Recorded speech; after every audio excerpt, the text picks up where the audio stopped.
Salut, c'est Tom de la Photo Avenue. Alors aujourd'hui dans cet épisode, je vais te montrer comment tu peux personnaliser le niveau de friction des rotules Arca Suisse P0 et P0 hybride.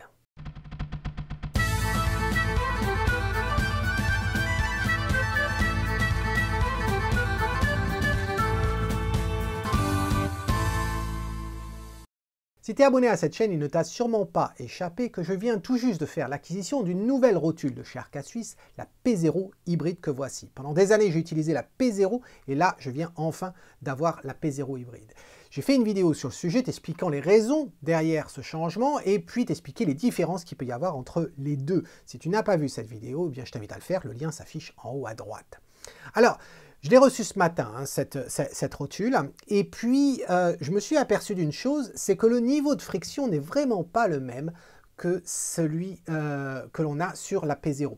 Je te rappelle, en fin de compte, on a une simple bague ici que l'on desserre et d'un seul coup, on peut bouger notre rotule autour de cette boule asymétrique.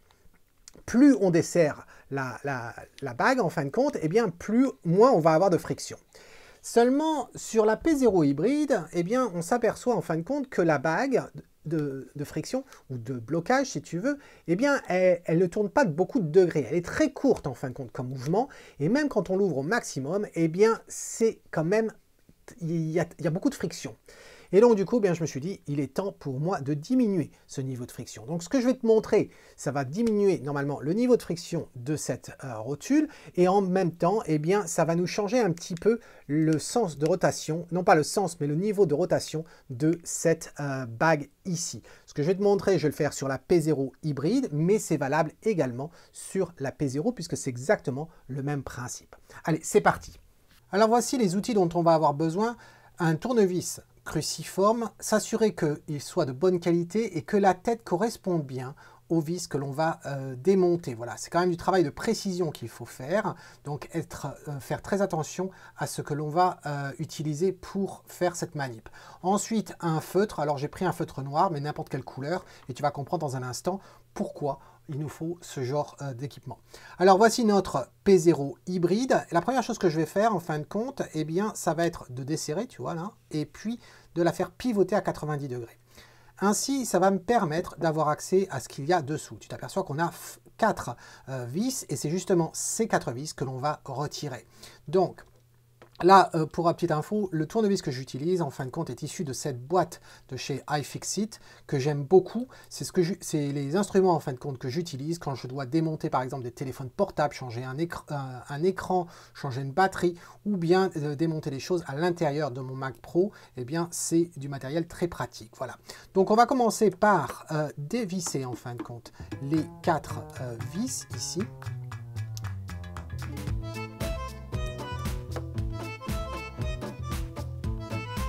Tu vois, elle se dévisse très facilement. Donc, je vais les poser là.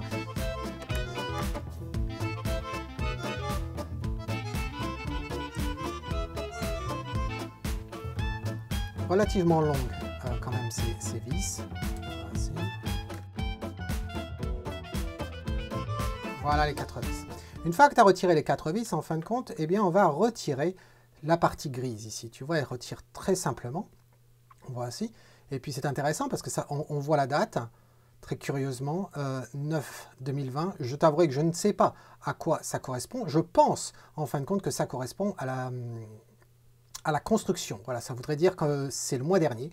C'est assez intéressant. Donc, quand on regarde ici, qu'est-ce que l'on trouve? On trouve en fin de compte 3 engrenages et on remarque qu'on a également 3 petits tétons qu'on a là, que l'on va pouvoir retirer. Par contre, il va falloir faire très attention, c'est l'emplacement utilisé par ces tétons. Donc, il va falloir le marquer, et là, c'est pour ça que le feutre va nous être utile. Alors, qu'est-ce que je vais utiliser pour retirer le téton? On va utiliser, alors je vais regarder les différents outils que j'ai en ma possession. Je vais d'abord essayer avec ceci. Voilà, là, ça le fait. Je l'ai retiré. Et alors, avant de faire quoi que ce soit d'autre, on va marquer l'emplacement de l'engrenage. Où est-ce qu'on l'a? Voilà. Attention, j'aimerais m'assurer que ça soit bien marqué.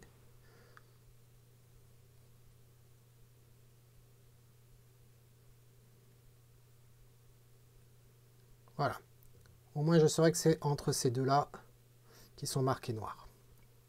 Alors, ce qu'il faut savoir, c'est que les engrenages, on va les tourner en fin de compte. Et si tu les tournes dans le sens inverse des aiguilles d'une montre, eh bien, tu vas augmenter la friction. Dans notre cas, on n'a pas envie d'augmenter la friction, on a envie de la diminuer.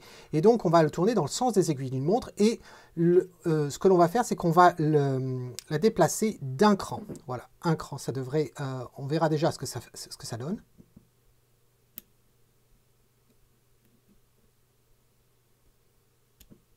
Voilà, un cran. Maintenant, ce que je vais faire, c'est que je vais reprendre le téton. Je le mets là. Et maintenant, on fait la même chose pour l'autre. Il est très important que le nombre de crans que l'on va changer soit le même pour les trois engrenages. Donc là, je retire ici. Idem, je prends mon feutre et je marque donc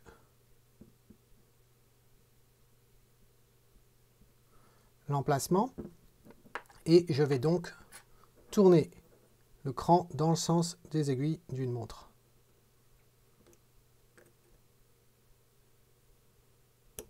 Voilà. Et t'entends, hein, il y a bien un cran. Hein. Donc tu peux pas te tromper à ce niveau-là.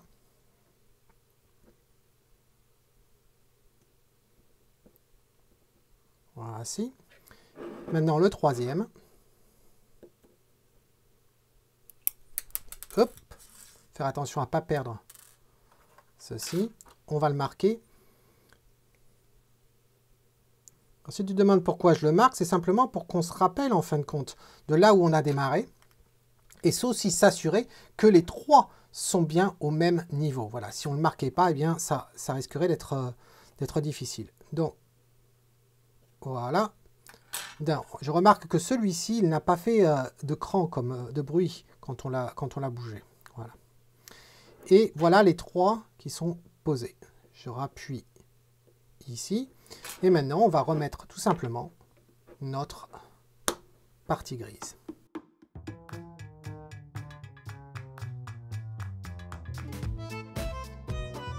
Alors, il est très important quand on, aussi bien au niveau des serrages, sur des têtes arc suisse et sur les vis, etc.